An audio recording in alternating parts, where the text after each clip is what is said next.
Zum Glück ist Freitag. Mit dem Fabian Unterreger. Fragen über Fragen. Wer hat wenn welches E-Mail gesehen? Bleibt vieles unklar und niemand, der nicht auch noch eine kleine Meinung dazu hätte. Auch bei uns kommen darum die üblichen Verdächtigen hier auf DRS3 und SF2 zu Wort. Zuerst der Weltwochenchef Roger Köppel. Ein Verdächtiger ist einer, der unter Verdacht steht. Beim Hildebrand. Um was geht's? Die Weltwoche hat aufgedeckt, dass sie pfannenfertige Informationen zugespielt bekommt und darum eigentlich nie muss recherchieren. Tatsache ist doch die Schweizerische Nationalbank liegt am Boden und der Einzige, der sie wieder auf Kurs kann bringen, ist der Chef, der Christoph Blocher. Die Schweiz könnte die Nationalbank verkaufen und er nachher der Rahel ein weites Leckerli. Ja, gut. Hildebrand, seine Frau Kascha, hat sich unterdessen für die ungeschickten Geschäfte entschuldigt, was nicht überall gut ankommt. Der Hildebrand-Kritiker Christoph Mörgeli. Tatsächlich, ja, schauen Sie die an.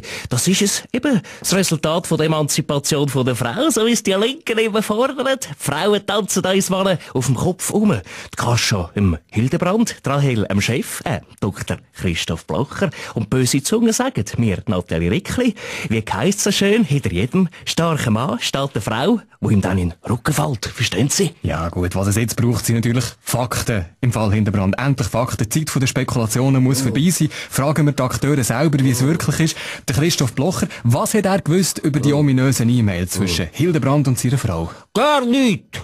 Dummes Pflüg, Herr Toriani. Dummes Pflüg. Wissen Sie eigentlich, wie alt ich bin? Glauben Sie ernsthaft, dass ich weiss, was ein E-Mail ist?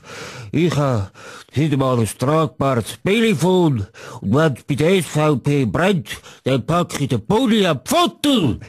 Ihr merkt, politisch kommen wir hier auf keinen grünen Zweig. Vielleicht schauen wir das alles mal ein bisschen sportlich an. Was es jetzt braucht, ist die Ruhe, die innere Mitte, die Erfahrung von einem gestandenen Fußballtrainer, wie zum Beispiel unserem Nationalcoach Ottmar Hitzfeld. Doch, aus Sicht von einem 63-jährigen Fußballtrainer kann ich Ihnen ganz klar sagen, dass der Hildebrand dort gefoult worden ist. Aber am Fußball gilt halt zurücktreten immer die rote Karte und nach der FIFA-Regeln gilt nur für den Sepp Blatter ein Bankgeheimnis. Und ich würde sagen, beim Spiel auf der Bank sitzt der, der dann auch schließlich für alle sichtbar ist. Und wie Sie sehen, sitzt der Hildebrand jetzt nicht mehr auf der Bank, wo aber gut. Ja, was ich jetzt eigentlich sagen ist was? Ich weiss es auch nicht. Auf jeden Fall hat sich die Affäre Hildebrand bis in die hintersten Bergtäler rumgesprochen. Bis zum Ex-Mister Schweiz im Val Lumnezia hinger, bis zum Renzo Blumenthal. Also ich kapier's nicht. Hat der Hildebrand eine Affäre mit seiner Frau oder nicht? Oder mit der E-Mail? Ist denn das eine Türkin?